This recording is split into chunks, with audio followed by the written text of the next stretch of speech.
Man, y'all know the face, y'all know the name. Y'all tuned into the world's greatest podcast, Talk AG Podcast, hosted by yours truly, Mr. It's a Movie Clear Show Talk. And I know we are all very, very excited, because I am very, very excited. I know this is the best time of the year. We outside, fourth quarter flow, even though we still in January. First quarter looks immaculate. We up by 50, and we didn't even get the starters off the bench yet.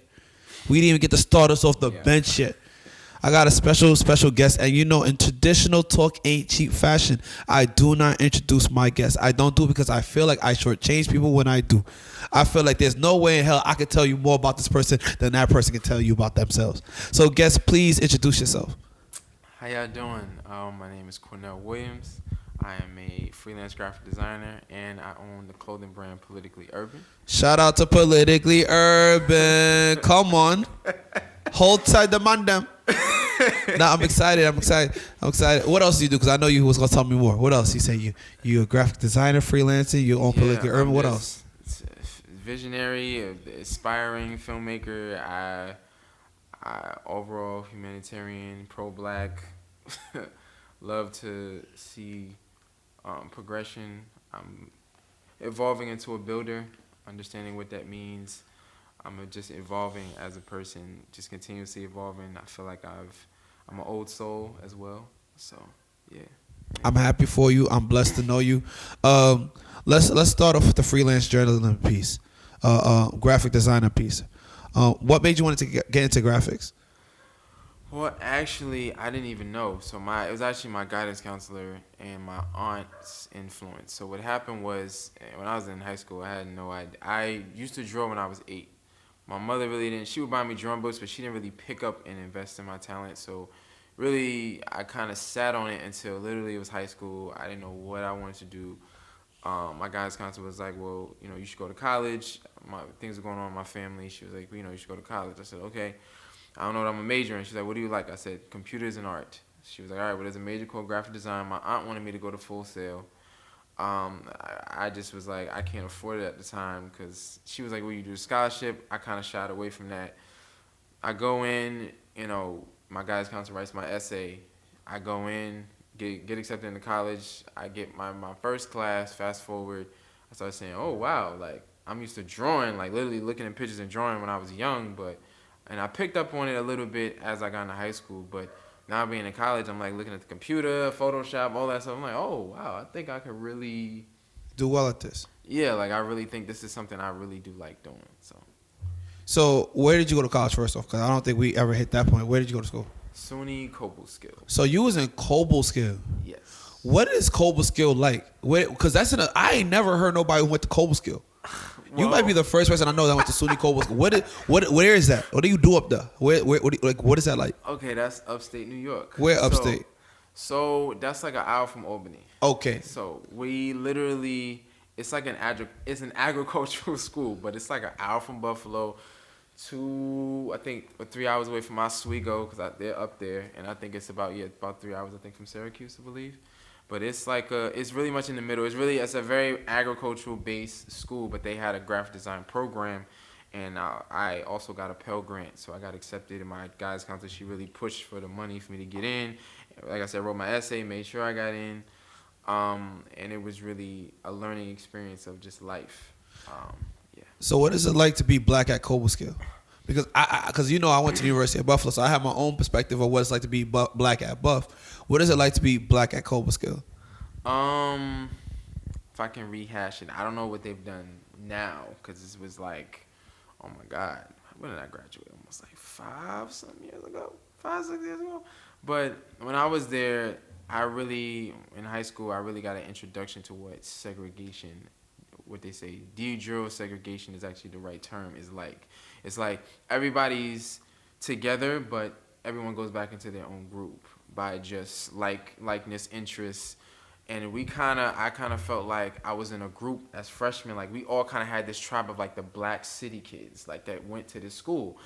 And it was kind of like a divide. Like the white kids went to their bar, their stuff. We went to our own bar. Like we kind of had to make our own little things because it was kind of like, okay, we here. There's only a certain amount of black folks here. Most of us are from New York, and the white kids that were there, one of them was like, I've only seen 3 black kids in my school. Some of them were not as abreast to black folks. My roommate told me straight up, like, yeah, I'm not used to this. I've only seen 3 black. I'm like, oh, my first roommate, he was white and he was cool, but it's just like culturally, it's like, oh, now it's like, because I came from black and Spanish high school, I didn't really understand. My parents weren't big on racism either, or understanding like, oh, like there's a difference between y'all, like, so that was the experience for me as I got into like really experiencing that and realizing like that's when my pro blackness kicked in, and I started to really research knowledge and understand like that. So yeah. Wow, that's dope, because I feel like what you just basically said is that segregation is everywhere. And the difference between segregation that we know of and segmentation is basically what they do when you leave these spaces, because that's the same thing how I felt Buffalo was. I felt like we had 35,000 people at our college, and they kind of made it seem like because there's so many people, you're going to find your natural pocket. But in reality, because there's only 7% or 9% of us being black that were there, we had no choice but to find places that we felt safe, because every other place didn't feel safe. It didn't feel like they catered to us. So what you're saying about Cobleskill is really interesting as well. And I think when we look at more SUNYs and a lot more schools across the country, I think we could really have a conversation about what does real inclusion look like. Because just because we're there doesn't mean that we're included. Just because we're there and we get an invite to be there doesn't mean that we are wanted there. And it's shown in the way the system is set up. It's shown in the way that they brand. They show it in the way of how they use their language. They show it in the way that the representation of faculty and staff. They show it in the way that how they allocate resources. They show it in the way of how we even, characterize within the classes spaces, in the way that we're spoken to. So it's pretty interesting to hear that just your experience was very similar to mine. How did you deal with being black at Cobleskill? I just kind of dealt with it. Like my parents didn't really give me a blueprint, so I kind of had to like go through my own experiences, like with the police. Had an incident with that. Haven't been in jail, but that was interesting. I was accused of smoking in my dorm room, but I didn't smoke. But the person said because I had contacts in, my eyes were red, and there was something going on in the building. They were trying to find some, I think, drugs or whatever. That was like my first real interaction with that. And funny, because all my friends smoked, or I had time where my friend was smoking, the police car just pulled up, and it was like, y'all not supposed to be doing this. It's like I kind of had to like, oh, like this is what the whole Trayvon thing really is about. This is what the whole being black thing is kind of like, because yes, I'm black, but I was being in a school where there were only 5 white kids in my school, so. And we all knew who they were, and black and Spanish, I'm like, oh, like, yeah, y'all are different, but now being on the other side, it's like, oh, this is why HBCUs are important. I didn't even know what an HBCU was until I was in college. Wow, isn't that crazy? Because I heard this narrative a lot, that a lot of people didn't know that black universities even existed or why they were created. Yeah. Because we don't understand the history. Like I said, I went to University of Buffalo for my bachelor's, but I went to Grambling State for my master's. And Grambling, I always tell people, is where I felt like I learned how to be a man, but what I learned what real family is about. Because the education you get there goes beyond the academics. And I think that's all colleges. The learning that you get goes beyond the books.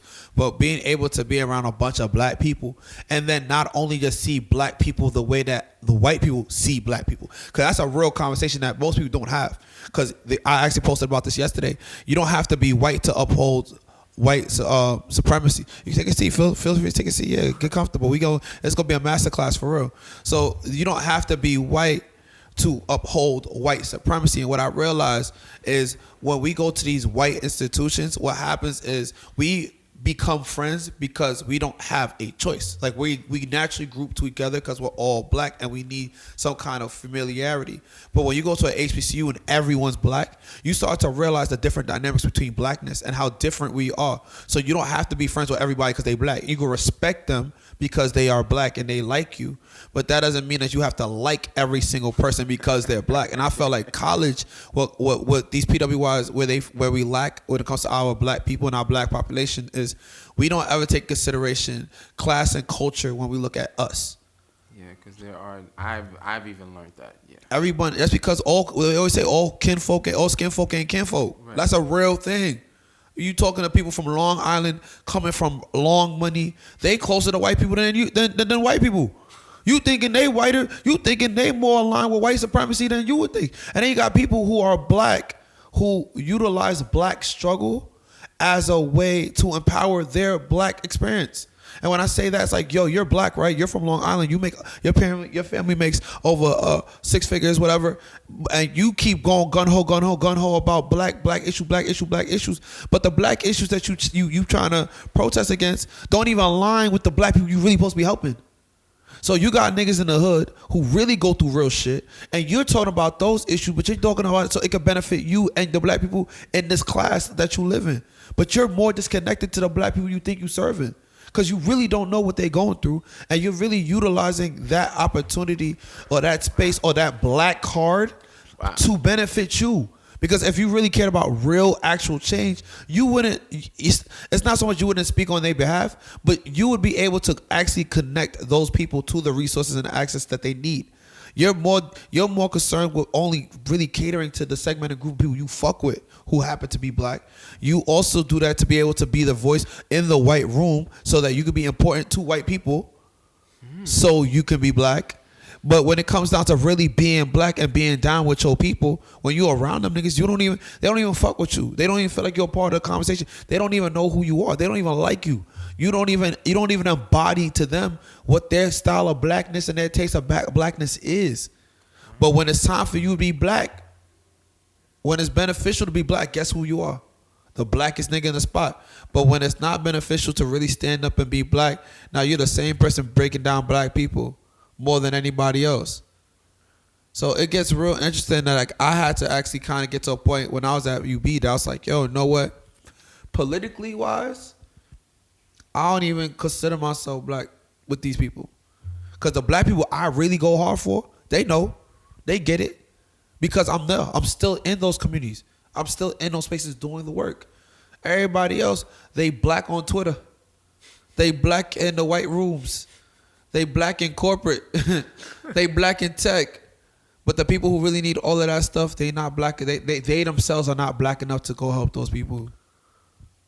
Yes, and I'm now getting what you're saying, because I feel like that's why I think it's really important for us to really understand what building, like true building is, because I feel like we go so hard for the protest, Black Twitter, but like I tell my girl like all the time, like where is our real power base? Like we think Black Twitter is not real power, and I think also everybody now, I was listening like all these different, black leaders that we have. Bro, they not no black. We don't have no real black leaders. It's like everybody's on YouTube. Everybody wants a show.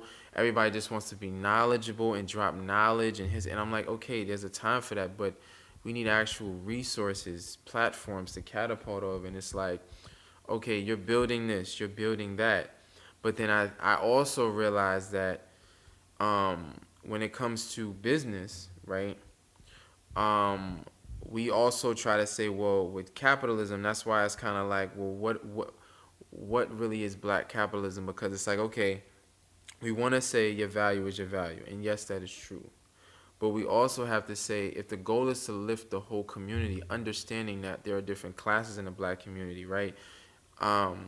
What does that really look like? And sometimes we skew each other to say, well, my value is my value, you're devaluing, but it's also kind of like, well, if this person's charging this, that's not their race, right? And also giving them a better experience, then kind of what do they say? But also, you're also realizing that it's kind of like, it's like a double-edged sword, but then you're also dealing with people who are uneducated about business. Like this girl was telling me, well, why I try to support our businesses, but the price is so high. I said, I get what you're saying on certain things. And I was like, yeah, but you got to also realize our people, when we start a business, it's different than when other groups start businesses because of access to certain resources. They can go buy a whole bunk and a bulk load, right, of stuff. Walmart, whatever the relationship, they get a better price for it. They can sell it. They can sell the service for you at a certain price, where when you're just a small company, you don't have those connections. You don't have the access to whatever wholesale, and you're getting it at a higher price because we also don't have distribution. A lot of distribution. We, have a lot of production things. We're very front people, like face people. We have we have a lot of influential power, but we don't understand what the core foundation of power is. Then it's like, yeah, we're selling this to you because we have to make the dollar. But then it's like we then get on each other and say, well, we're charging too high. Well, this is our value. Well, also we can't do this. So it's kind of like this double-edged sword that we have in our community. And then it's kind of like, well, then it's like, well, do you want to stay here or do you want to elevate, right? Because then people always want to market that to you when it's supposed to elevation and Like leaving people Deion Sanders, behind. right? Yeah, leaving people behind. Now, it's very interesting about Deion Sanders because I was actually upset that he left because I I did felt, too. I was mad tight. and I think people said, well, we shouldn't. Other black people were saying we shouldn't call him a sellout because he can open up other opportunities for us in this in Colorado State. I felt that doesn't make any sense because I feel like when people say that, well, why can't we come together, right? There's many reasons why. There's so many reasons why, but one of the main things is that of the loyalty, right? It's saying to say that, okay, you were doing what you did for the school. You gave some of your salary back, from what I heard, right? You're helping the school. You're building this program. I think they won a bowl game, right? They had an undefeated season. They won the SWAC. They did not win the whole HBCU bowl, which is an issue. But that was a good game. But there's a lot of conversation that need to get done about that because now his resume is not as great as it once was. He could have finished the job because if the MEAC has been winning the HBCU championship bowl now for 3 years in a row now, we got to have a real conversation in the SWAC because the SWAC, the last time the SWAC won was when Grambling won. And I was there for that. Shout out to Grand Fam. You know that vibe. Who the G? Who us? Not who but us? Why not us? You know that. Why not the G? But none of that is important. None of that important. Just Grand Fam and all that. But it's like what you said. It's the conversation of what's going on, and the loyalty piece to me is the fact that I'm gonna tell you where my gripe was with Deion. My gripe was not so much that he decided to take on a better opportunity. I think that's fair. I think my gripe was the fact, like everyone else said, I felt like he did kind of sell a dream of being there for the long run. And I feel like people forget that we've seen Eddie G. Robinson do it. We've seen others come before Deion, stay at a program and build it up. Granted, the money might not ever have been enough, granted, the business of what he was chasing after at the university wasn't that. Jackson State's not a perfect place, but what family is. But what I felt like is he had enough power and influence to actually start to really move things forward in entire systems and a whole entire way that's bigger than just him and what he's doing at Jackson. And he has done it to a certain capacity, but to actually see it in fruition, I feel like we never got that chance because he kind of shortchanged that process. Because I think it all goes back to the issue that we have where it's like we want the money, we want the fame of corporate dollars and corporate fame and all of that, but not realizing that it's like, oh, well, they're offering more money, they're offering more opportunity. Yeah, but Colorado has a very, very small percentage of black students there. So it's like also we have to realize that they really don't need our participation because, yes, they built majority of their wealth off the backs of us. Okay, we can say that, but at the end of the day, yes, they can offer you more money because what? They've built their institutions. All for black people. Like, and that's what I mean. Especially a lot of their athletic programs. It's like they've built their institutions primarily in their communities. And I just feel like we're always, with how the actual desegregation went, remember, it was never separate but equal. They always had more in segregation. We had less. That was actually the real issue, which I feel like we never talk about. We always try to make it seem like segregation was bad. Segregation was bad. No, the issue was that they got a chance to build and got help from the government. Anytime we built something, it was either some policy change, something washed it away, or it was destroyed and never got the chance to be repaired. That's where our issue through our history has always been. Whether you talk about Tulsa, I even just discovered that there was a town in Brooklyn that was all black. I forgot the name now, but all black, had stuff, and they actually have a museum to talk about it. But I just learned about that. So we've had the whole self-determination going on. The issue is when it comes to protecting it for the long term, and the fact that it's always been an issue of resistance or being compromised. But I think we have to also understand that and realize that no, we can't compare this dollar because remember, we've been beaten down. They haven't been challenged because of their privilege, so they can keep building without having to worry about their whole town being burnt down and no insurance with the whole Tulsa thing, and bodies are missing, so they can't even trace back the money. They don't have to worry about all that. So we have to look at our culture and say, yeah, you can offer me 11 million, but we're also building ourselves up, because guess what? If if you are able to poach these black athletes to our schools, we will really start to realize back when it was segregated, oh, we had this athlete stuff on lock. The issue was we didn't have the governmental support, the structural support, the investment. It was just through self-determination, blood and sweat. That's it. And yes, if someone is having help on a level, they're able to elevate, and they have help from governmental entities while we are just building off of sweat. Of course they're going to beat you in the race, but you have to understand that this is our race.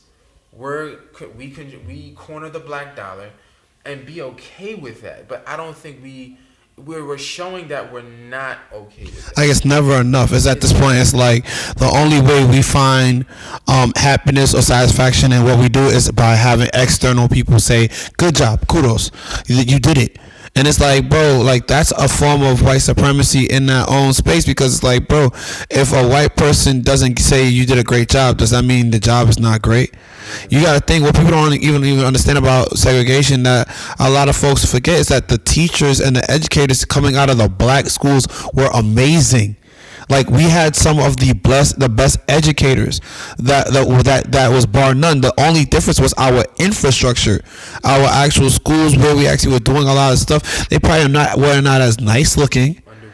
Yeah, they're understaffed, under-resourced, because, like you said, we didn't get the governmental funding and support we needed. So we legit were leveraging each other, our systems. We were trading and bartering our time and investing in our people. And it might have not looked as glamorous. We might have had to use older books, and things might have been a little outdated, but, like, we were ahead of the curve. Honestly, if you look at even with desegregation, a lot of the best black teachers went to the best white schools. They took them and brought them to the best white schools to teach. They didn't keep them in their communities. And that's basically what it is. It's kind of like the cream rises to the top, and then what happens? They separate you from the only people that can keep you grounded. They take you away from the people and the things and the scenarios and the situations and the community and the culture that could actually help you get to the next level by keeping you grounded. Because you never want to get too high in your supply. You never want to get too far from your power source or your power base, which is your people. That's very true. Because it's like, if you do, who is there to protect you? It's like you're climbing up these corporate ladders, but it's like if you see less and less of you, because at the end of the day, when stuff hits the fan, people are gonna go into their respective corners, as I've learned, and I've had to tell people, it's like, okay, you want to be for everybody, and you want to talk about, interracial this, and everybody's not bad, and all of that. But when it comes to what I just believe, when it comes to marriage, when it comes to infrastructure building, I feel like everybody goes back to their respective culture for the most part. Of course, we have interracial marriages, dating, all that stuff going on. But I feel like the majority of cultures understand it's like we can't fathom. It's like, when things go back, we go back to our we go back to our cultural base. We can be cool with everyone. We don't have to hate everybody. We can be cool with everybody, but when it comes to black serious issues, we gotta be all about us, bro. I don't care nothing about no white opinion. I don't care nothing about no white this, no white that. That has nothing to do with me. I'm worried about us, because when shit go bad, it's crazy whenever black people get fucked in the media after shitting on niggas, that they run back to black people for some support. Or whenever they shit on a black woman, and now all of a sudden that white nigga basically broke them, and now they need some kind of love and support, they running back to the black woman or running back to black people. I'm saying, let's not even give these motherfuckers that opportunity. Because another thing I realized about a lot of black people is that they be selling themselves out for the shorts. They think, like, bro, you think Deion, the $5 million that they giving Deion, the $5 million that they gave Deion, you think that's what Deion's worth? $5 million? We see what he did in a year at an HBCU program. You think everything he did in that HBCU program was worth $5 million a year? No. He brought one of the top recruits in the entire nation to Jackson State, Mississippi. He was selling out the stadium. Jackson State got like a 52,000 people stadium. He was selling that shit out religiously. I don't think you understand what that marketing was doing for the school. I don't think you understand what that was doing for the swag. And he thought because he was getting 300,000 that wasn't enough, and he was taking shorts because he didn't understand the cultural byproducts of what he was doing. The things that he really was doing, the NIL deals, the education, the protection, the empowerment of bringing certain people into our spaces to be empowered. He was really like, bro, he brought young Dolph into the to Jackson, Mississippi to come watch a game and walk around campus. He don't understand the power of that, and now he's trying to bring all these black talented people to these white places of Colorado. Bro, that shit not happening, gang. And the niggas that's going out, the niggas that always go, niggas. It's always niggas, bro. It's niggas that don't know shit. It's niggas that don't take the time to do the fucking work to learn what they need to learn. Do the historical research. Go Google is fuck you free, nigga. I'm not saying that for my health, and you know Google's racist as fuck too. Algorithms are racist because if you understand, and shout out to my sis, she's getting her PhD in digital redlining, and I know she didn't really want to talk about it, but at the time, basically what she's talking about is basically because these algorithms are created by a person and those people are not black people, and they have to have a certain behavior, language, code, culture, function, or response. Guess what? Them bitches got all them algorithms have a bias in it. And guess what the bias is towards? It's against niggas and for everyone that's not black.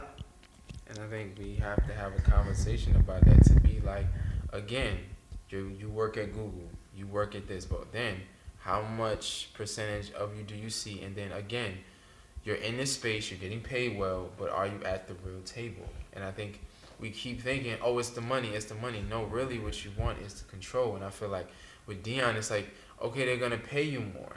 But the cultural impact, are you going to be like the person that people look to and say, okay, like, because there's also a respect factor when you're building stuff. It goes higher than you just being the football coach or the black football coach now that's in the Pac-10. You're now Deion Sanders. We, as a university, you're now a voice now when it comes to HBCU football overall because you have success. So now you're also now going to be a personality and voice as you're uplifting yourself. Other HBCU programs can actually be looking to you for advice. You actually can elevate just by that. And now when things in the school come about in the athletics program, you're not just a coach. You're now Deion Sanders, the person who's helped building. And I think that brings a different cachet when it comes to actual control, because now you can say, look, this is how HBCUs need to move, because that's also how kind of politics work.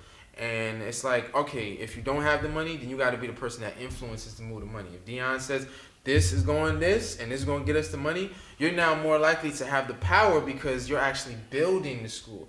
In Colorado, it's like, yeah, we gave you $5 million, but you're still just a coach. And I think you're limiting your own power because now you got people that look like you. You're empowering them, but they also look up to you. And I think you kind of shortchange yourself on elevating. I think almost kind of you could have went down in history, because I think that's the difference, right? Because it's like what we don't realize that we can create our own history by doing very monumental things. If he stayed, I mean, Nick Saban has gone down in history, but again, what are most? He's white. And he built them off of black bodies, bro. So it's like, and you got to think the history that most people know about us is not black history. It's not our history. But again, it's like Nick Saban's now a staple in college football. He's a staple when you look at the SEC. When you look at college football as a whole. But he really could have did it at that level, right? At our level where it's like, okay, they may not know you, but we do. We respect you and what you've done. And you really could go down in history as a catalyst of helping to rebuild the athletics of HBCUs and giving a real blueprint, not just giving a blueprint and dipping, but giving a blueprint and being a part of the process. I think he kind of shortchanged his legacy overall. I think he kind of really just shortchanged himself. He sold us out, bro. Just bread. He sold us out. Let's just call it what it is. And I'm not knocking him for his move. Yeah. I get it. Get your family in a good situation. Get your son in a good situation. But I feel like there's a way you do it. And I feel like it's like, at what point do we get tired of looking for white validation? Like that's all I'm asking. At what point is what we got good enough? Even if the business is shitty, I don't think he even understood that. Like, yo, at our level, we might have not have done it that way. And I'm tired of shit being like, oh, she's black famous, nigga. If you famous, you famous. The fuck? Why does that have to be a thing? We the only people that accept throwing a black moniker to something and that being bad or that being a exception. When in reality, like, bro, I don't even like when people say this is a black owned business. Nigga, this is a business. Nigga, this is a business. Yes, black people own it, but you don't be like this is a white owned business. This is an Arabic owned business. Why are we the only ones that gotta throw black in front of some shit for some people to understand that that has some kind of substantial meaning for us, but as a way for other people not to fuck with it? It's like, bro, I don't even give a bro. My mind does not operate thinking that white people even fucking exist in my world. I feel like these motherfuckers are just here to be babysat. I don't even look at these niggas, bro. I swear to God I don't. Because I know what the real power of us is. Because I know the history. I've seen. See, this is another thing, bro. Because we gonna have a real conversation. I have opportunities to go to other schools. You know, for my PhD, the PAWIs, all that. I'm still considering going back to an HBCU. You know, this Ivy, Columbia's on the table to this day, because you know that bag is different. They gonna give you. They say they invest over $400,000 into their scholars at Yale. They put that on the website. Dope. That's powerful. But then I have to ask a question: with that $400,000 that you put into the students, what is the Bible? What came out of it? Because when Grandma put $25K into my pocket when I won the Beyonce scholarship, you saw what that did for the whole city. You saw what that did for generations to come. You saw what that did for enrollment. You saw how it really boosted the entire community and alumni base and everything. You saw the real impact. Whereas with these other white institutions, bro, they get all this money, bro, and they don't produce shit, bro. It don't make no differences. It don't add no value. It don't even take things to the next level in no way. So if it's like this: if I give you 10 bands and you turn into a million, that's a big deal. But if you got a million, you turn it into a 4. In my opinion, I want to hear more about the motherfucker who was able to turn 10 bands into a mill. Because it takes a certain level of skill to take nothing and make something. If you already have a mill and you make it to 4, I'm going to look at you like, how were you not able to 10x that? When you just got a motherfucker to 100x his little ass shit that he had. And I think sometimes we don't know the true value of things. We don't understand, like, sometimes it's not about how much you got. Sometimes it's how are you able to do as much as what you got with as little as you got. Like, how are you able to be as impactful with as little as you got? Because that shit means something. It's one thing for me to go to iHeart or go to Power 15 or go to one of these other media companies and get a job there and become the biggest shit ever. But there's another thing to be able to do it from right here, the ground level, and be able to build it myself and get to a level. Even if I get 1,000 viewers, 100,000 viewers, that's huge. Because I started from zero. The motherfuckers who get the jobs at these places are already starting at a place that have millions of viewers. So it's a different playing field. It's kind of like the whole concept of nigga, I got it out the mud versus nigga, I got it out I was in the house with it. And I just happened to be around. And I'm not saying, and that's another thing I want to make sure I clarify. I don't think there's anything wrong with how you start. I don't. But I think there is a level of responsibility you must have to understand privilege. The privilege that you had that you didn't have to start that way. And you should be able to have a level of understanding and not be irresponsible about the fact that, yeah, your journey is different. So when it's time for some people to speak, shut the fuck up, because you really don't know. You really don't know, and you don't know what it takes. And every time you speak up thinking because you're somebody in this white space, you're not somebody, because you don't really represent the people that you need to really represent. Because when you go back there, you're closer to being white to your own people than being down with your own people. And I think even, this level of conversation that comes into that too. It's like, why can't we show love to people who are maybe black and white spaces, X, Y, Z? I think the real conversation is, what changes about people when they go into these white spaces and start to be liked by white people? No, but that's the thing. I feel like when we desegregated, I feel like we lost everything. I don't see how this desegregation has benefited us. It has not. Besides the small percentage of esteemed black people that have, either were in the middle class and elevated, or maybe because they got into this white space, they elevated. From an individual standpoint, of course, you can point that out, but I don't see as a culture how we elevated, because people forget, like, the ABA was actually more profitable. No, I'm actually more prominent. Yeah, actually very more prominent. The NBA was actually going to go bankrupt until Larry Bird and Magic Johnson came in And what did they do? They played on the race factor, and they were both great, and they were best friends, and it was a great marketing campaign. And then also, what happened? Magic sold out. He doesn't own the Lakers, but guess what he did? He built the Lakers. But ABA, and then ABA, what they were, they did a merger, right? But none of the owners besides Jordan was black, majority owners. So then it's kind of like everything. The Negro leagues, we no longer have that. Now it's the majors. I feel like, what did we as a culture really gain? I feel like we lost infrastructure and institutions to then what? Put our best talent in their schools, and then what? They elevate off those spaces. Okay, great, but that school still benefits. The platform benefits because it's like, well, you went to our platform and you elevated, so now we now basically own that story. Instead of us saying, we're going to go back to our schools, okay, may not have the best resources, but because of our culture and the way things are, right?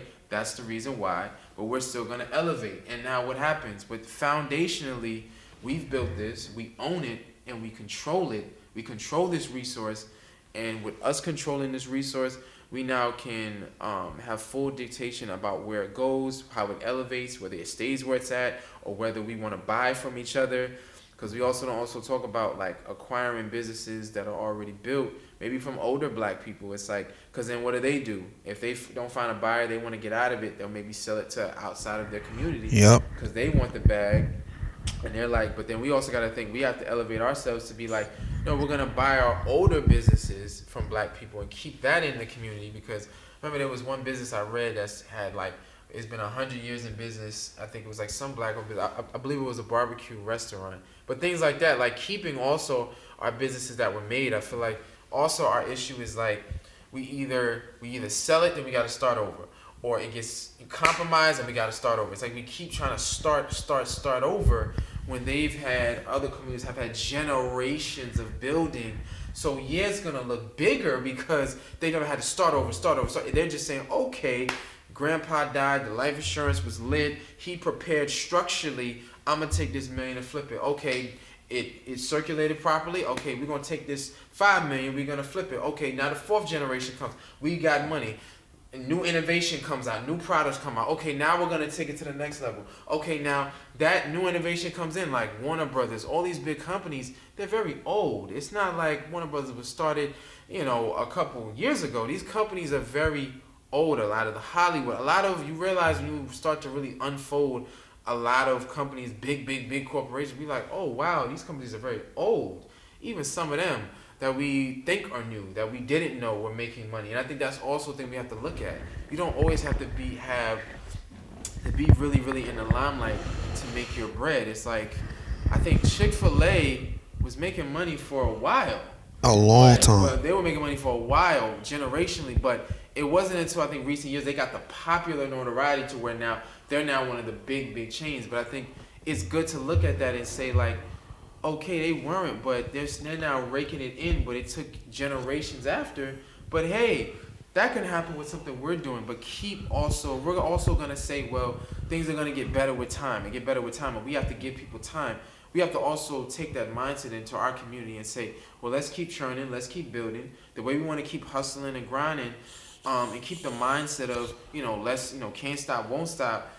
Let's stop putting that into all of these white spaces and taking all that time and labor and making sure we just want to build that up and say, no, let's take that same mindset and keep churning and keep building regardless of the bumps and falls and really see what we can build instead of just selling the company. Okay, it got to value, sell it. We got some real hardships.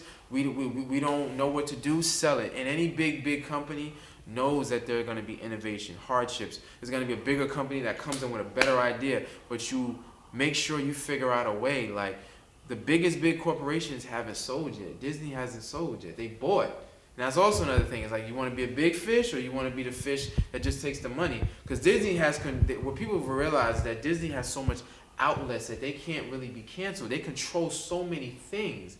And that's another thing. What do we own and control? Because we also have to realize in this capitalistic game, right? We also need to realize that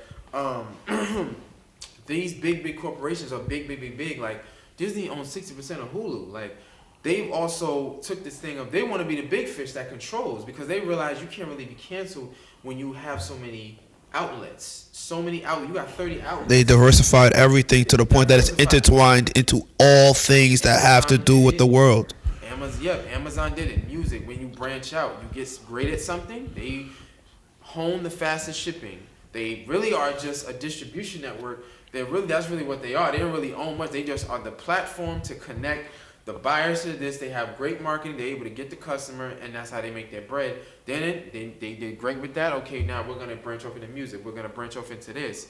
We're gonna branch off into that. And it's just like looking at the fact of like, I think that's how we have to look at it. Like, okay, we built this. All right, not every black person wants to hold their value. Sell it to another black person. We have black billionaires. We have black millionaires. Sell it to our people. Keep it within the culture. And then, okay, you don't want it anymore. Okay, sell it back to you. Because that's also what they do, right? The owner of Instagram who sold it to Facebook, both white people, they were like, all right, I don't want this anymore. All right, we're going to give you $1 billion for it. He's now living his life. He didn't want to keep Instagram.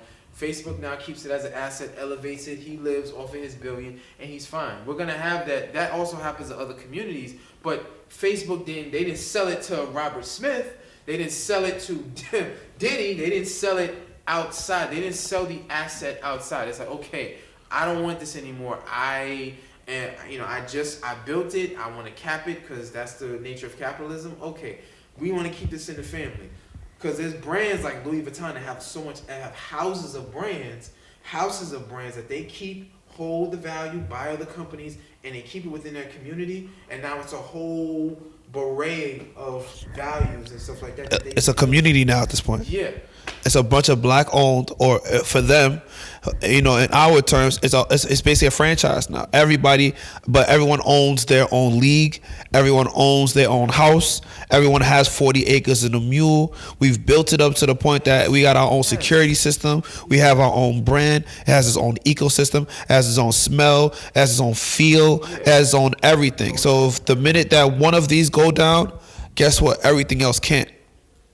Because now it's like, and that's also how they were saying that the Jewish community operates. Because they're not perfect. I think we also try to glamorize other communities. They fall too. But they know, okay, you're down. All right, let me loan you this because we need to keep this community Jewish. Okay, we need to keep this community our culture. So you messed up? Okay, cool. You went down, something went crazy. All right, fine. Community galvanizes. We need to help this person because we don't want another culture coming in and then thinking they can just take over. So, all right, it's better for us to loan you this money and help you out rather than just saying, all right, you on your own, whatever, and lose the property. And now we have to now deal with an infiltrator coming in and now see an opportunity and saying, well, how can we now fight for space instead of saying, no, we need to hone this space, galvanize with it. And I think that's where we lack so much. We can do. We lack so much with that. It's like, all right, as soon as the top dollar comes in, money is involved, the better, quote, air quotes, opportunity, all right, you're going to scapegoat it, and that's what it is. But then realizing that, money is made. I'm now individually better. Yeah, but now you left this community. Then what happens? The other community says, well, we want to buy this up. And what do? Now it's Sobro. Now it's this new thing. Now, then we like, y'all taking over. It's like, yeah, they taking over. But it's also like the same value that we had here, we didn't know it, right? So we just thought, you want to give us $1 million for this property. We've never seen $1 million in our life. That must be a great deal. When it's never a great deal, right? It's never a real, because anytime somebody hands you some money, they planning to make profit off it. Because that's 10x. Yeah, they're not, that's what I'm also trying to understand. And I think the perfect example is when BET was sold to Viacom. BET is now worth $16 billion now, and Bob Johnson sold it for $2 billion. So you telling me that, Viacom just, y'all got at the highest value when y'all didn't, or they, you got the better of them, or they got the better of you, because they took a black platform. And to me, honestly, BET hasn't really been putting out the greatest content until maybe the recent of years. Still have been trash. Yeah, now they're putting out more original content. But for them to now, from 2002 to now, over that period, has literally, from that $2 billion acquisition, is worth $16 billion. And it's not even run by us. They're actually running a cultural platform that using our imagery, and it's elevated in value. That to me is like, I mean, to me, it should be very embarrassing to our race that we've. It's negligence, like I've been saying, at the highest yeah, form.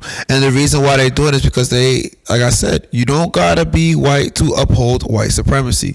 The minute you innately think that white people are better than you because they're white, or because of the way they do things, or because they control how you feel things should look and such, you've already given up. Like the whole concept of style, aesthetic, all of that stuff, bro.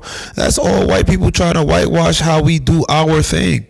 And they gotta think, a lot of people give these white people credit. That's why I don't even like talking about white people, because I already realized a long time ago that these people are not. I'm not gonna talk ill on white people. I'm just not. I'm not gonna do it. But I'm gonna say this: a lot of them folks, bro, when you start to really look into their houses, look at their foundation, look in their closets, they do a lot of unfathomable shit to get to the top that we as a people and as a community would never do. And that's the difference. We were raised on morals and ethics and stuff like that most other communities are not. So for me, it's like giving them folks credit when they robbed, steal, raped, pillaged, brought diseases to get to where they gotta get to. When in reality, I wouldn't even do you because like that, because I respect you as a human, not because you're superior to me. Because I was raised to respect everyone and treat everybody with a certain level of decorum. So it's like, what I gotta do? I gotta become a bigger savage than the savages? No, that's anti-black. and I think that's where, okay, I listened to the book, 50 Laws of Power, and it lay in with 50 Cent and him and I think it's like he's basically telling us like, yo, you want to play this game, this is how it has to play. But I think we also have to realize that even if when you're in somebody else's game, they made it, they control the piece of the chessboard. All they have to do is say, we're changing the game, and even though you beat it, we're gonna just put you back at level 1 because we own it. And I think that's where our people still ding have not understood. When you don't, we're gonna play the game, okay, but you don't own the pieces, the trademark, you don't control anything on this board. You're just a piece moving. So at any point in time, the owner says, well, we're gonna now switch the rules and change everything. Now you're back to square one when you was on level 10 and thinking I'm gonna be better, and I'm getting it, this game better than y'all, and y'all need to keep up. It's like, but are you really? Because the second they change their mind, the people that control the game, now you're back now you're back with us at level 1. So why do you feel, because you're now climbing up this ladder, that now you feel like, oh well, I'm playing better at the game, so my blackness now doesn't apply. But now when you're put in check, mate, oh, I'm black.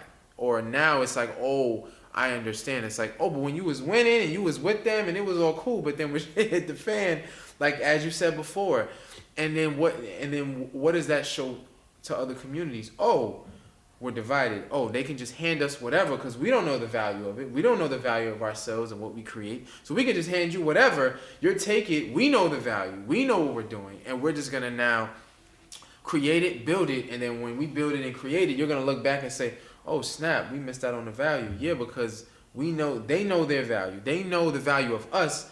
We don't know, and that's been our biggest issue. We want to be in this space because we don't know the value of the HBCU, right? We don't know the value of what we create. We just think, "Oh, we created something dope. All right, somebody's going to pay millions of dollars for it. All right, great." Like, I had this conversation. With even my business partner one time, I told him I was saying how he was saying how we always debated about LeBron and Jordan, right? I said Jordan shortchanged himself. He was like, "What do you mean?" Because I read an article. They were saying Nike made, I think, off the. Oh yeah, bro. Yeah, Nike made I think it was over. Jordan saved Nike from going bankrupt. That I didn't know. Yes, people don't know that. The Jordan brand single-handedly saved Nike from going bankrupt. Nike was not making money. Nike as a business wasn't super profitable until they brought Jordan in. Once they brought Jordan in, it took Nike all the way to the fucking moon, and they never looked bad since. And guess how much equity Jordan has in Nike? I think it's like 10%. Bro, that nigga really don't got no equity in Nike. The Nike he has no equity in Nike. He has equity in Jordan brand, a partnership of Nike. So Nike owns Jordan. it owns the Jordan brand, but Michael Jordan is a partner with that joint entity or that venture. So Jordan is a venture, not understanding that Jordan built Nike. So it's like this. It's like I built the house with you, but I only own part of the room. And I think that's where the thing that shakes me is because it's like, even with that, we're thinking, oh, well, he's a billionaire. Oh, well, this and that. Yeah, but the point is that he couldn't have been a billionaire by his own entity. And I get it. You give the product people credit, the marketing credit, but the influence, right? You have to also give that credit too, because yes, a great product is great, but if no one knows about it, if the marketing's not there, if no one influential, or if there's no audience for it, the product can't really be shown its full value. So for him to jump from the free throw line and then create this staple thing, right? This staple symbol, it's like, okay, you're a billionaire. Okay, you're making millions and multi-millions of dollars that it elevated, but that's not your full value. I just feel like we have to make a thing about us getting the full value and stop just saying, well, it's more than what we had. Yeah, but that's not the full value of it. And the people that don't have the influence, don't have the this, don't have the that, are profiting off the people that do. It's kind of like, I remember this guy in music, he was saying how as a he was saying like as a songwriter or as a person who gets signed to a deal, you're in a room dealing with people who can't rap to save their life, but they're now making decisions on the artists that have put the time and the effort to build this art. But just because they understand business and numbers, they're not telling you how you need to now adapt your art to the market to now make it profitable or this sellable when they can't even, do anything with a record. And it's kind of like they want to be sellable, but sellable to who is the question. Yes. And what are, like I said, whose vested interest is in that? And what are the byproducts of making things sellable? Because they always talk about going mainstream. What does that mean? Yes, and I think it means getting on these white platforms or platforms we don't own and appeasing everyone, because I've even heard black people say, well, I want everybody's money, right? I want to be and that's also what we mess up. Even a company like Nike, any business they tell you to start, you have to have a target audience. You got to know name, you got to know the race, which is still in there, name, race, age, what they're interested in, what movies do they like. Any company, any person that really gives you real business advice is going to tell you have to create your own avatar, like your own person of who you're really targeting. It's never the general thing. And they say if you're selling to everyone, you're selling to no one. But we think, no, we want everybody's money. It's like I've walked into businesses, I've seen businesses, it says some restaurants, this is a Dominican restaurant. Have no issue with saying Dominican restaurant. What do they serve there? Dominican food. This is a Chinese restaurant. Regardless of the authenticity, whatever, this is a Chinese restaurant. They have no issue saying this is what we serve here. You want seafood? You go to City Island, you go where they serve seafood, right? People are okay with saying this is our target, this is what we serve, and this is who we want to benefit from this. And if you're not a part of that, you can go to the place where you feel you're being validated. But we as people want to say, no, we want to be marketable to everybody, everything. We want to just be marketable. It's like we're prostituting ourselves. Yeah. Honestly, we're prostituting ourselves. No, that's really what it is. We're prostituting ourselves. We're taking anything from anybody at any point. Yeah. And I think like that's really a sad part, because then what happens? Oh, but then and it's funny because it happened with Clubhouse, right? It happened with Clubhouse. Oh, we built the fuck out of Clubhouse. And the sad part is we got mad, right? This guy tweeted. He said, "Oh, they got I think $1 billion valuation. I think it was in like less than a year from like built up the backs of the black community." But I said, hold up. Okay, here's what happened, right? We see this beautiful platform that they built with venture capital and all of that. But what do? We said, oh, this is the wave. We're gonna support it on Instagram. We're gonna tell our people to get on it. We're gonna market it the hell out of it without being paid anything. We're gonna get on here. We're gonna give our best secrets. We're gonna do all this. We're gonna communicate on it. But nobody said, wait a minute, hold on. This is a great idea. Yo, where's our black tech people? We're gonna now go in the market and say we're gonna segment the black voice. But what happened? The black celebrities got on it. All the mainstream, all the big blacks, and then because they're owned by white people. And then what? But then what happened? We followed them. They didn't go to our black tech people and say, yo, who can code the shit out of this? This is a wave right now. Live audio app is the wave right now. We need to figure out trademark, copyright right now while it's hot, and create our own lane and do it. Not when it dies out right now. But what do? We hopped on the wave. We got we made some business. People were making money off Clubhouse. And what happened? They had $1 billion valuation. Now what happens? We go on Twitter, another platform that's not owned by us. And then what? Complain about, they built the back so fast. I said, but we had also an opportunity now to say, this is a great idea. How do we build this, right? Just like how Nike said, right? Because there was a time where Puma, Reebok, there were other companies that were doing very well before Nike catapulted and took off. But what did the Nike walk in and say? Magic, we're going to put your name on a sneaker. We're going to brand you. These other brands, they want you to sell their stuff. We're going to come into the market and we're going to build something innovative and we're going to put it. Magic didn't take the deal. Jordan ends up taking the deal. And then what? We have other examples of when that works and when you come into the market innovative, whether they got big juggernauts or not, anything can change. Blockbuster, they laughed Netflix out of the room, and Netflix was selling DVDs. BET was still hot, still doing what they had to do. We were right there with streaming. We were right there when streaming was going to get hot. Had we just held it in our community, we could have said, yo, black people, we're going to get right into the market, because it's not always about being great. It's also about being first. Because guess what? Someone can build a better software or a just great software as the Apple, but Apple's first. And their marketing is first. They built partnerships to make sure their marketing is out there. So now it's going to be very hard for anybody to get in front. So now when it's the wave, had we held it, we could have said, yo, we right there with Netflix. Now they're transitioning to streaming. We're right there. We're first. Now we can say we're going to take black entertainment to streaming. Now, had we done it at that time, we now might have been like, yo, go down in history. Black people were now in the time when it's hot. We could have then catapulted something differently instead of selling it. But then again, we don't know the value. We think, $2 billion, Bob John, $2 billion, that sounds great, right? Your company's at this value. Instead of saying, no, something innovative is happening. Same thing with Facebook. MySpace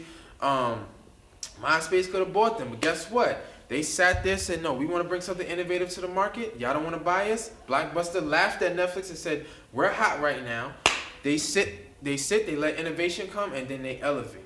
So we've seen it in other companies, but we still don't. We always want to say, learn from success. Learn from success. Learn.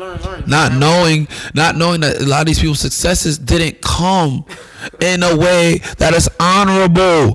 That didn't come in a way that's a lot of these motherfuckers' success stories you could never relate to. I'm sorry. So reading up on these niggas and how they did it does not help you in a sore way. Wow, they did that. That's cool. It can help you make the wheels turn in your brain. But what they're not telling you, because motherfuckers will put everything in the book.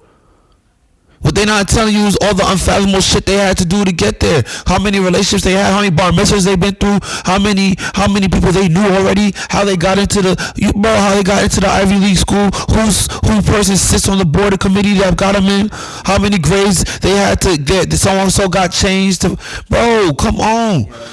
Bro, niggas be falling for the okey doke all the fucking time, right, bro? Even to this point, bro, like my biggest issue right now is cameras, audio, VR, AR, AI, VR, bro, they're already building our archetype to find a way for us to fight each other. Because at the end of the day, we don't own the infrastructure, but we don't own our voice. We don't own our facial recognition anymore. We don't own none of that shit. Just to be able to use your phone everywhere you go is listening to you. Everywhere you go that you need a phone, bro, they're tracking you. So you think it's hard now to even create a revolution? Imagine what's going to be like in 100 years when it's you versus you, your great grandmother, your great grandfather, and they know everything about you. I haven't even looked into what this chat GPT is, but it's this AI artificial. But then it's like, again, same thing with Clubhouse. I'm saying, where is ours to say? Where is our either black version where we can say we built this, we created our own sectors. That's something that's hot. So now When it catapults, it's not like, oh, we got to go on their platform and subject to their algorithm. Because there are companies right now making so much money off NFTs that I haven't even looked at. NFTs, the metaverse, already making money, right?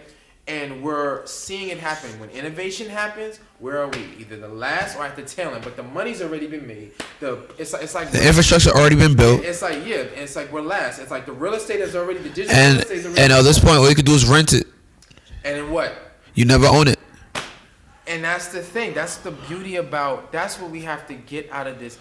You have to, when it's hot, when the shit is hot, you can't just be like, oh, we're just gonna listen to these companies. No, we have to be proactive and say, this is what they're doing. This is what they're building. This is how they make money. Okay, we know our community.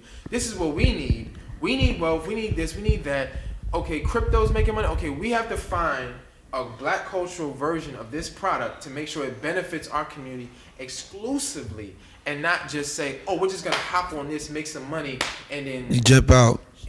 Or invest in whatever they've built. And Because at the end of the day, when we invest into this shit, guess what happens? It just get bigger. They just get big. Because guess what? When we put our black talent, took it out of them HBCUs and put it in to their schools, what? The NBA's now what? An international product. International product, 70% us, and what? We lack. We don't even own nothing. We don't even know what black. We don't have a lot of black referees. We don't have black officiating staff that actually works in these NBA facilities. We don't have black franchises. We don't own nothing. We sold ourselves just for the opportunity, bro. I don't need the fucking opportunity, because everything that they saying that they gonna give us, nigga, you can learn on YouTube. Everything that you say that you, and that's another thing, bro, and I think we didn't talk about it. It's like, the problem is we can't come into a platform and build on somebody else's platform, bro. Yes. That's really what it comes down to. Like, my brother and I, we talk about this all the time, bro. Nigga, you can't just buy the sweatsuit with the brand on it, nigga. You gotta own the fabric, nigga. You gotta own the you need to own the fucking thread, nigga. Yes. You need to own the fucking land, everything, bro. Because if you do not, bro, you're always gonna get shorts. You're always gonna get shorted. And I understand it takes time to get to that point, bro. It takes some time to be able to do that, because you know what happens. We've seen history. Every time a nigga gets to a point when they actually can be able to own some shit, what do? They find a way to discredit him, destroy him, or find a way to create so much chaos and then make it implode from inside. They'll do some unfathomable shit. And now, like I said, with social media, with algorithms, with cameras, with phones, bro, they're already listening, already figuring out ways. They already know what you're gonna do before you even do it. Bro, they look at, bro, listen, every time they know how many times you pick up your phone. They know every time you type something. They know every time what you're thinking about as you type. They listen to everything. And then we don't own none of our own shit. And bro, we can't. And it's not like we built the infrastructure. Bro, this entire country has been built on the backs of black people with the hopes of exploiting them. Capitalism really is only exploitation. It's someone gains, someone must lose. Someone does work, someone else must benefit. Bro, supply and demand, right? Who's the suppliers? And who's demanding what? I've heard this concept of compassionate capitalism. There's no such thing. Or conscious capitalism. I want to do my PhD studying it, because, bro, I think really the conversation is always vested interest, but it goes beyond vested interest. It's controlling power.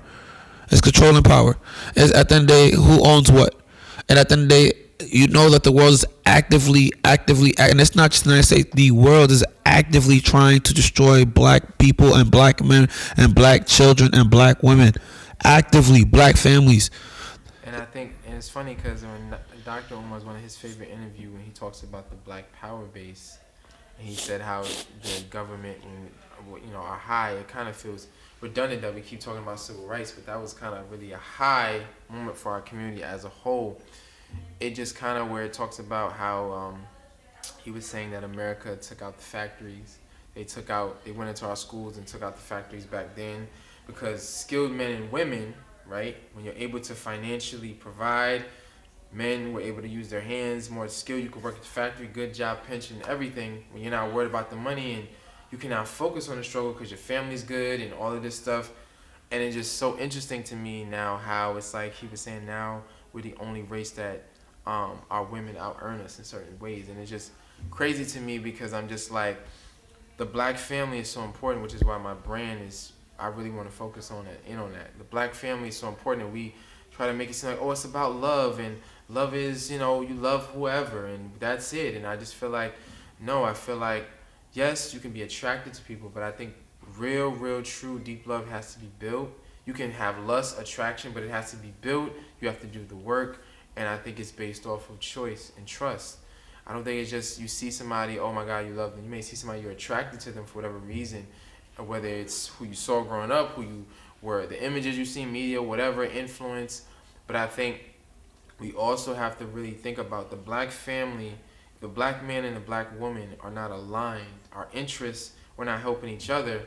Then we really can't have the real full value of what we want for our community. And I think that's also what my brain touches on. Like, really examining, but through art and clothing, showing the beauty of the black man and black woman relationship. Because on YouTube and these platforms, again, Fox Soul that I was watching, like, all it is talking about is how we're divided. Black men and women don't rock with each other. We need to date interracially. Black women need to go outside their race. Black men need to continue to date interracially, and they welcome the idea of having mixed race children. And I think it's just very distasteful for me that we're okay with saying, we want to be with someone else more than our mate. And I get it. All of us come from different parts of these United States. But I feel like everything comes with trouble. Everything comes with issues. Everything. Nothing that you are trying to build is going to come with ease. And I feel like we try to make excuses, but when it comes to our career, money, we'll do almost anything. But when it comes to love, our companionship with each other, the black man and black woman that I'm speaking about, we make compromises and we settle because it's too hard, it's too this, it's too that. And I feel like it's always a contradiction, a walking contradiction to say one area in my life, I'm going to give my all and whatever, no matter what, because I value it. But when it comes to the relationship between the black man and the black woman, oh, I'm not really going to invest in that. It's going to come to me, whatever, or I'm going to compromise on that. I feel like then we can't really say that we're going to go really hard every day if we're not going to try to be the best in other areas. We may fall short as humans because we are human, but to say that we're going to make an excuse to not go hard for our genealogy, our DNA, our race between procreating black children, and really going hard. I know that segues to something different, but it really just goes back into us, again, the foundation of people are a foundation or a byproduct of what they've seen, they've learned from their parents and on, what they saw growing up, what they didn't see growing up. And I think if that power base is compromised and crippled, then what happens? They form into, it's for whatever. They're neutral until they maybe go through some life experiences that maybe turn them into different ways or not. I know that the way I segue the conversation is very different, but it really just goes back into the neutral and foundation. If it's not rooted in us, we're not educating and teaching our kids reproducing, then how can we really say, well then, as you navigate life, that you're going to now have the mindset to make sure that you procreate with a black woman, or if you're black woman, or if you're a black woman with a black man, you're going to build when it was never really built, and your power base is kind of cracked. And there's nothing wrong with being raised by a single mother, even though I believe every black child should have the opportunity to see both parents, and the masculine and feminine energy should be balanced. But I feel like, just like how we talk about business and platforms, it starts again also with that power base of family, where it's like, yeah, you get your beliefs about what your culture sees, what your family tells about your generations before you, the pride of that. And when you're deprived of that, when you just navigate life, that can be very dangerous, because now it's kind of like you end up wherever you feel good, right? And maybe a black person hurts you, and this other race of person made you feel good. So now you gravitate towards that. Then you have more bad experiences with your people, but then you also have a blank of knowledge of why that is. Why did that person hurt you? Why did that black person feel that they disrespected you? Why? Because they got trauma, but where does that stem from? Oh, our culture has, because you're blank, and it's also in my experience, I've understood what that felt like, because my parents didn't teach me about, they told me like, oh, you're black, but they didn't really get into our history, our this. And I've even saw a change of me when I started to learn about, this is why we're the way we are. And when balls started coming up, and I read a book called The Black Banks and the Racial Wealth Gap, which I think is a great read, I started navigating because you met 16-year-old Q. I was neutral for everyone. But as I started educating myself, oh, it's not about this. Oh, Dr. King and Malcolm X were similar. Oh, but no one filled in the blanks, right? No one filled it. And I think some of our people can be very incomplete with their blackness, incomplete with their history and what they know and generations and what their great-great-grandfather did. Most people don't know. I don't even know, and I have to learn now to figure that out. But because there's so many missing pieces, you just go through life, and it's kind of like you're taking this gamble. We're giving our people a gamble of where you end up. And then now it's like if they've had more positive experiences in this area, they're going to just gravitate towards that because they don't have the background knowledge of why the world is until they've bumped their head enough, and then it might be too late, or they might have compromised themselves or got themselves too much. But it's never really too late. I shouldn't say that. But I just really want you to say, like, the same way we apply it to business and culture, we can apply it's the same thing when we talk about family and the relationship between masculine and feminine energy.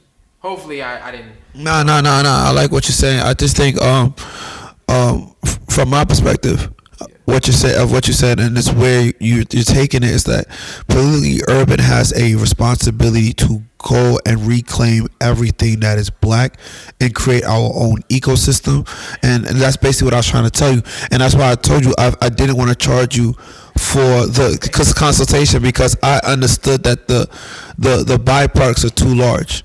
The amount of what it could cost is too much, and I'd rather be a partner than anything in this race. I appreciate that, because I think it's important to show also black men working together, and it's positive, and it's not always like, oh, we're shooting and killing each other and all of that, and I think it's just great to see that, because it's like regardless of what we say or not, parental control and media influence has met a real juggernaut, because you got parents just handing the phone to their kids, handing them off to the TV. You got now the parental control is not as strong as it was years ago before this technology thing has taken over.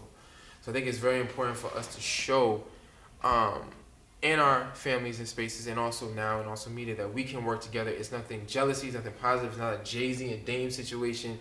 It's we can elevate together. There's no compromises. Oh, I fucked you over on a contract and I'm just smiling in your face. There's pureness. I think I just want to see an example of there's pureness in the relationship. It's not, oh yeah, we cool because I own your masters and you got to be cool with me, because if you're not, I could take everything from you and we're just going to do this for the cameras and the image. It's like, no, I care about you. We both coming up.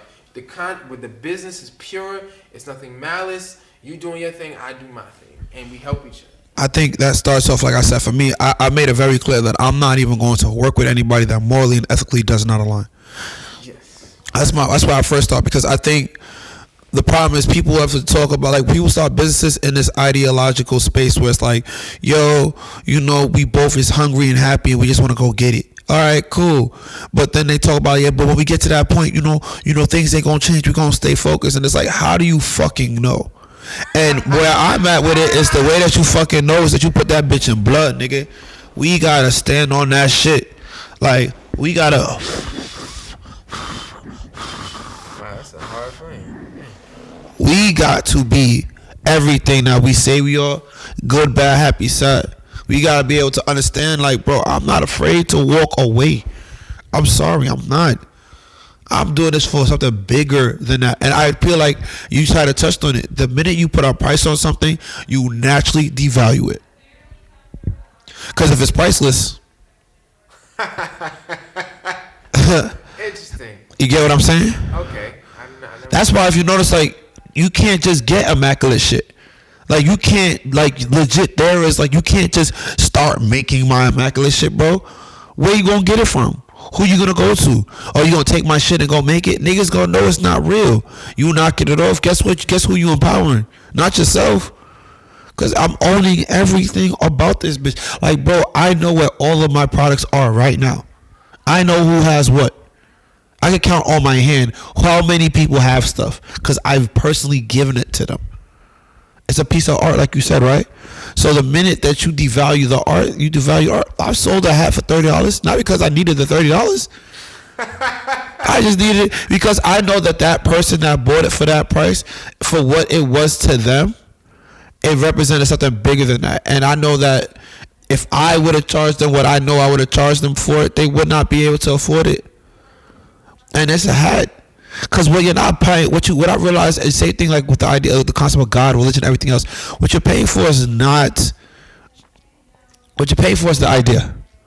You're paying for everything in life. You're paying for the idea of something. But what's the difference between Nike and a check on anything else? A check mark on anything else. It was the idea. The idea, the personality, the feelings, the byproducts.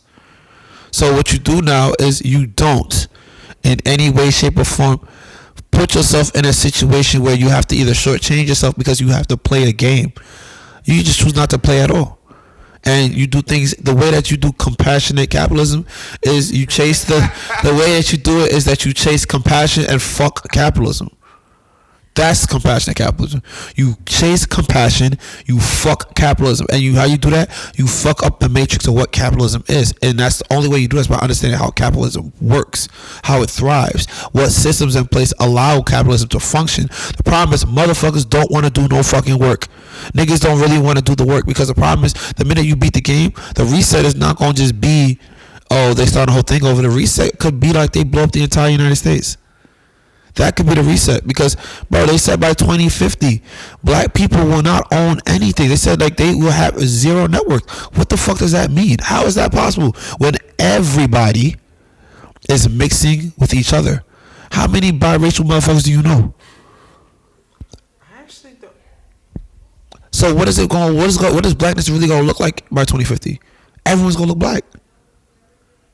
Interesting, because you know they have talked about and but then what is Kanye kids black or white? They're whatever they want to be when it's time for them to be it.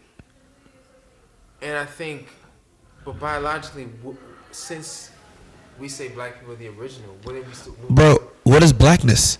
Blackness is a social construct. It was created by people. There's no such thing as black. You could be like, I'm an African. I'm from a certain ethnic group. I come from a certain heritage, but there's no real such thing as black because we're not really technically black, and white people are not technically white. There's a way that they've done to segment us even further, so it justifies why people treat us like we're their out group versus their in group. It's like me saying us versus them, or this is my team versus that team. But in reality, bro, what is black, bro? If you look back in your heritage, you are a person of probably Caribbean descent or African descent. You're not black. Blackness is a way that people control us. That's it. It's a social construct. It doesn't exist. When you leave America or most westernized nations, bro, they don't know what the fuck a black is. They don't know. They'll be like, you go to London and you meet anybody from London, you know what they'll say? They'll be like, yeah, I live in London, but my family is originally from Guyana, or my family is originally from Africa, from Nigeria, and they'll tell you exactly the entire lineage breakdown. Only in America do you hear people say, well, I'm a black American. Who told you that? You mean to tell me that you don't have no real legacy and history outside of being black here? And I understand why that comes from, because people, and what I feel like what America really is a place where the world tries to break black people and then implement it across the world. It's basically a giant place where they study people. Because you got to think about it here, bro. Everywhere you go, bro, they're listening to your conversations through your phones. Everywhere you go, they're watching you through the cameras. Everything that you do, they're studying. But we have the most university. You know, the first graduate school in the entire world came from the United States. They didn't have graduate schools and graduate programs before that. Yale, the first ever, you gotta think, Ivy League, Yale's the oldest graduate school in the world. The first ever black person to graduate from a college started from Yale. So you understand that type of thing, bro. They've been doing this to study us forever. Outside of all the African nations, bro, westernized nations didn't have graduate schools, nigga. That came from Africa.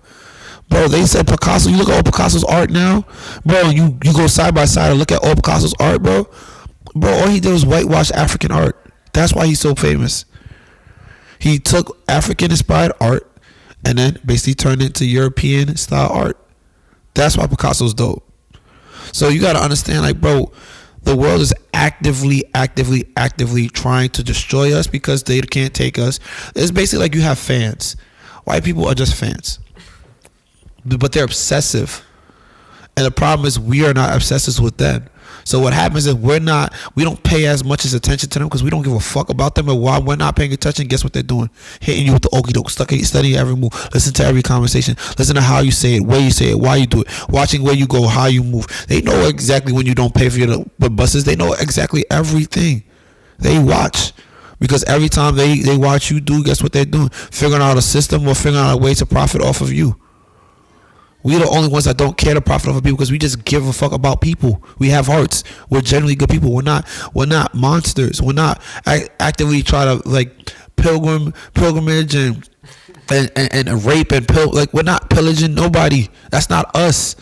That's not our culture. But what happens is when we don't play by those rules, everybody else is playing by those rules. Here, all the other white people are playing by the rules, and because now they have 100 years, 200 years, 400 years of head start, it becomes normalized. That doesn't make it okay. So how do you break that? I don't know. Because every time we've tried to figure it out, what has happened? A great reset, a war. But I think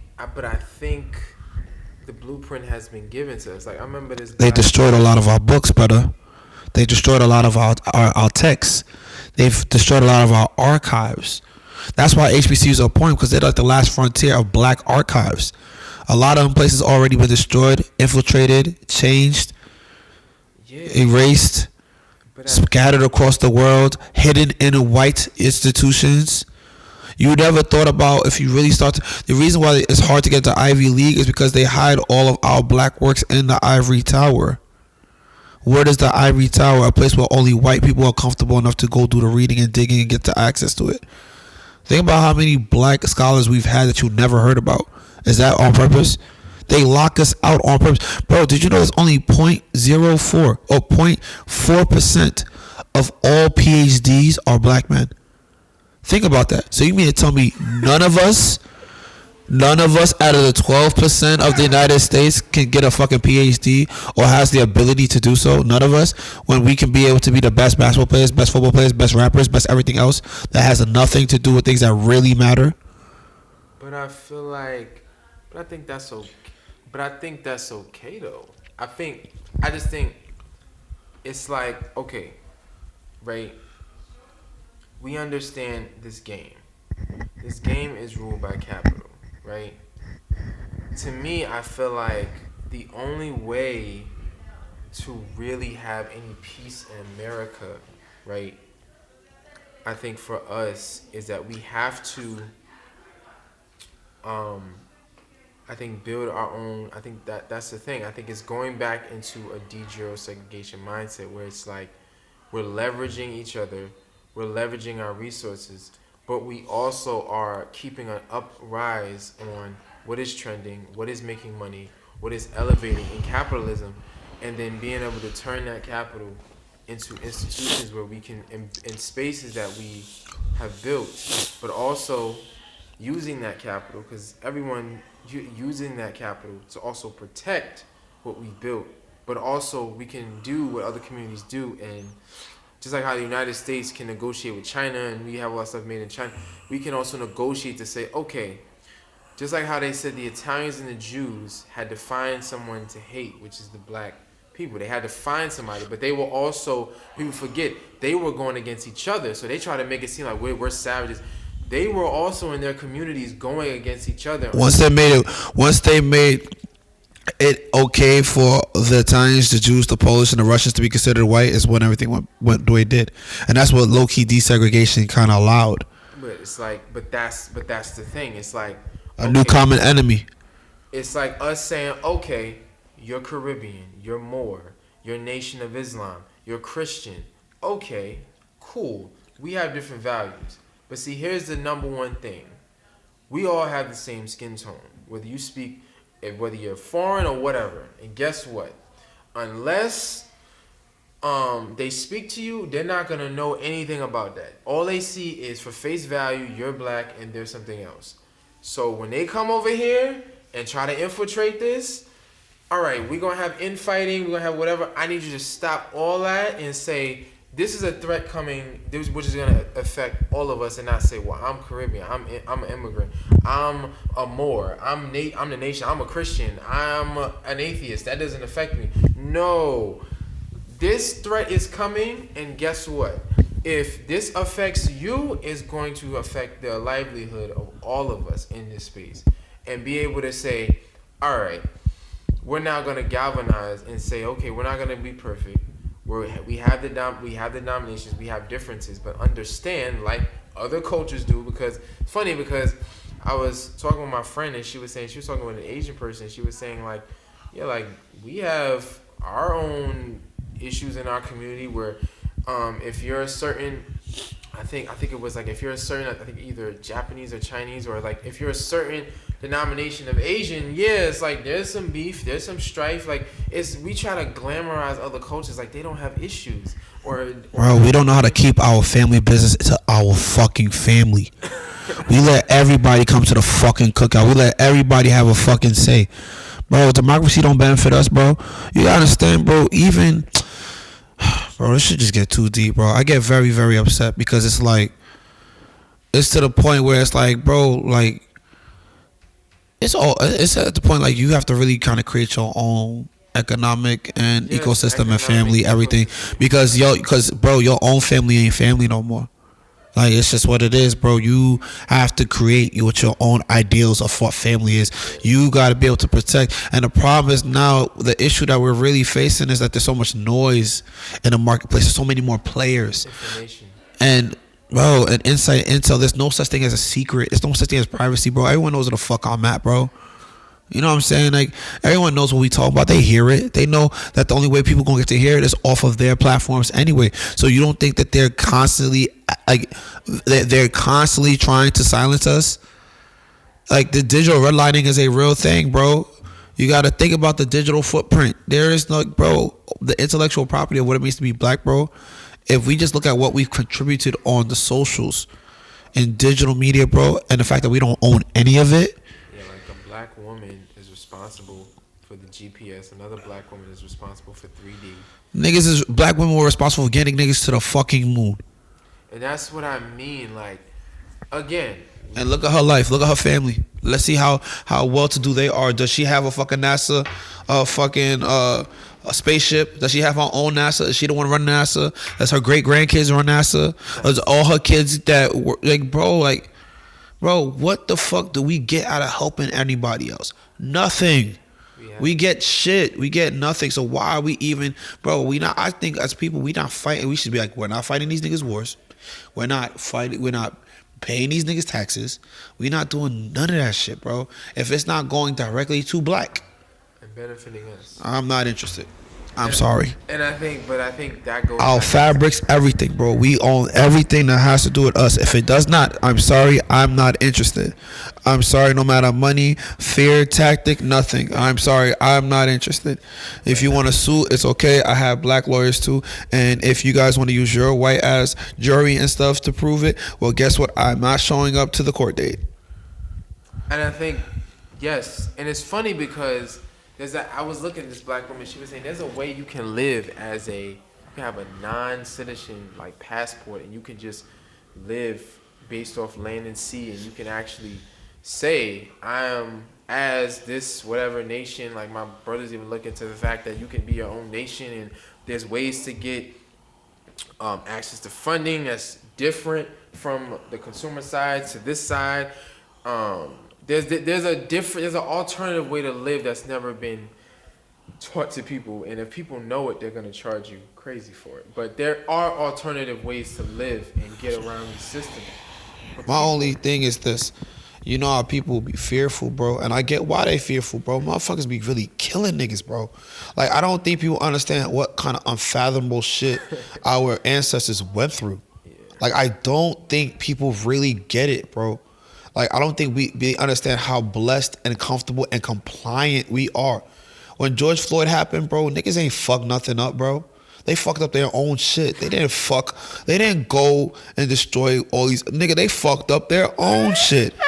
Bro, them niggas didn't give a fuck. They're like, well, they're helping us with gentrification and redlining even better. So now when this is all over, I'm gonna come back in about 20 years and buy up the shit for 30 cents and then fix it up and really not do anything. Just brand it, market it, make it look special, and sell it for 30x.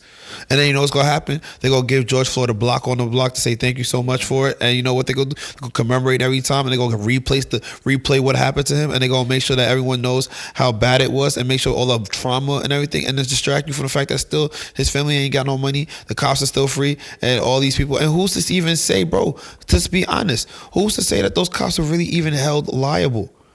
They own the jails, nigga. Who's to say, like, even if they go to jail, that they're going to a real prison? Who's to say that's not a jail for police officers? That when they do unfathomable shit, that they get a certain kind of pension. All their job is to just sit there, shut up, and can't be out and about with everybody else, but they still get to live. Bro, I think that's the thing. There's no transparency, bro, because at the end of the day, it's the constant okie doke, bro. They show you what they want to show you, but the things that you don't get to see is what you don't get to see, and that's the shit that you really start asking questions about. And then they'll withdraw the process so long to the point that you're not even interested in fighting it anymore. Bro, it's all strategies, a tactic, bro. Motherfuckers don't want you to be. They know what they doing, bro. They all know what they're doing. So at the end of the day, you gotta understand, like, you can either try to go take the system down, which many have tried, and you see how that goes. And once they finish destroying them, they'll tell a story about who they were as these nice ass people who decided to do this, and they'll celebrate them. But then they'll always highlight. It's kind of like trolling. All these fucking people, that's all. It's a troll. They gave this motherfucker a day. Oh, thank you so much, Dr. King, for desegregating and civil rights, because these niggas didn't fuck nothing up. Thank you. They killed you. We killed you, and guess what? They didn't fuck nothing up. Thank you. The Montgomery boycott. Yeah, they boycotted Montgomery, but guess who was owning most of the black? Guess how many black people was owning bus companies? Oh, ha ha ha! Look at you. You didn't think this went through. Yeah, bro. It's funny because somebody said there was a black wealthy person who was trying to tell Dr. King that, yeah, we should also buy, because that's also another thing. And it's because it's not just about, it's like politics and money have to go hand in hand. Like, I've just learned that there's a thing called super PACs, and really how this political stuff works is it's really a money game, which is why I'm looking at it to say, like, it's not really based on money. It's like, look, Pfizer is giving $10 million to this cause. What bread you got to match this for us to advocate for this? Okay, y'all want reparations. Okay, you wrote out the bill. You did the labor. Okay, but you didn't. You have to complete the process. Okay, you voted. You voted this person in. Okay, great. But and that's also a thing with us. We just want a piece. It's like one thing. Everything's supposed to go well. It's like there's a process. It's like, okay, we put this person in. We voted them in office. Okay. Now you also, who's funding the campaigns? Who's going to be doing, like, the money then has to start coming to back them up. Then you have to keep and hold them accountable, because their politics, I mean, this black man, he was on the EYO. Oh, politicians don't do shit. They just here to sell you dreams. Yeah, he was talking about how, yo, people call us profusely to make sure that we're pushing policies to benefit what they're trying to push out. And I think that's the thing. It's like, oh, we just want to do one thing, and that's just supposed to solve everything. And that's not how any process works when you're trying to build anything. There's pieces. It's like you have to make sure that every infrastructure is attended to for you to build a proper foundation, and then you'll be able to look into the results. But it's like, oh, let's just vote, and that's it. It's like, no, you have to vote, follow up, you have to fund, then you have to also make sure that your demands are being put out, and then you got to also now have the insight to put your money together with this super PAC to now, because then what it really is freedom of speech. They put this money as a super PAC, then you got to push and make sure that this agenda, okay, y'all got this, we need to push for this to make sure this is a process. Yeah. And I think we just want one thing. All right, we're done. We voted. All right, let's go home and go back to our regular lives. No, it's not. Niggas don't want to do the work, bro. It's all the stuff that you know. It sounds like labor. Folks don't want to go to labor, bro. Real labor, like to actually say a lifetime full of work to fix something, and it's gonna take 6 lifetimes for it to get to a position that it may make sense, but you gotta know by the 3rd and the 4th they're gonna start hitting you with brand new okie dokes. Yeah, like that's what I'm saying. Like the idea of being, as they say, oh, you're hard headed, you're fixated. Yeah, but we glamorize those people too. When they break the door down that was never broken because they're fixated on fixing this thing. And yes, it took time. And yes, it took time and time and time. But the point is that it got done, the result. You know what I'm saying? The point is that they broke down this door. There's a new lane. It's open now because this person decided to be hard-headed, right, and believed in what they wanted to push and the doors that they can break, and they did that. And you have to also look at it as like, yeah, you kind of have to be. This is what I want. I want to catapult this. I want to build this. This is how it needs to go. And I'll take suggestions on people that also want to help because people just want to offer their opinion but don't want to put in the labor. It's like they sell hope, and what they say, hope is poor man's bread. I never heard. Or they tell you, man, you can only you can tell a tree by its fruit. Or it goes even deeper. What they say, faith without works is what? Dead, right? Yeah. We have a lot of faith. We work a lot, but it ain't always together. And I'm at the point in my life where it's like, I know I ain't Martin. I know I ain't Malcolm. I'm Cletus. I'm immaculate Cletus. I know that. I ain't Jesus. I'm definitely not that Jesus nigga. Definitely not that Jesus nigga. I'm not Muhammad. I'm not Farrakhan. I'm not none of them niggas. I respect them though, but I ain't them. And I feel like, bro, if we're the new fight is numbers, we need each other, bro. Yeah. The problem is, bro, they're willing to slaughter all of us these days. And I think that's what we have to like. I think that Kyrie and Kanye situation. I think, and it's funny because me and my black queen was talking about it, and she had her takes on it, and I was just saying like, I want people to. This is the real example when we talk about privilege, when we talk about racism, the Jerry Jones situation, all of that to me showcase what black people have been saying about these organizations. For Kyrie to share a link to a documentary that he was not in, he didn't write, produce, none of that, didn't contribute, for him to get media crucified the way that he did, and the NBA saying you have to meet with Jewish leaders, you have to have this list, you're banned, over sending up. That's all he did. He didn't say. He didn't say nada. I agree with it. Nothing. I just posted it. All he did was, yo, post this link. I shared a link. Just because he showed his influence, I got out of line. And did not say. The post didn't say it. He didn't say, yo, I endorse this. I put money into this. That nigga Brett Favre stole welfare money from poor black people. Guess what happened? Nothing. And that's the crazy part. Jesus Christ. Then what? They bring Charles Barkley, Shaq, and LeBron even said, I don't respect the Shaq. And Charles Barkley called him an idiot. He's an idiot because he disrespected the Jewish faith. He shared a link.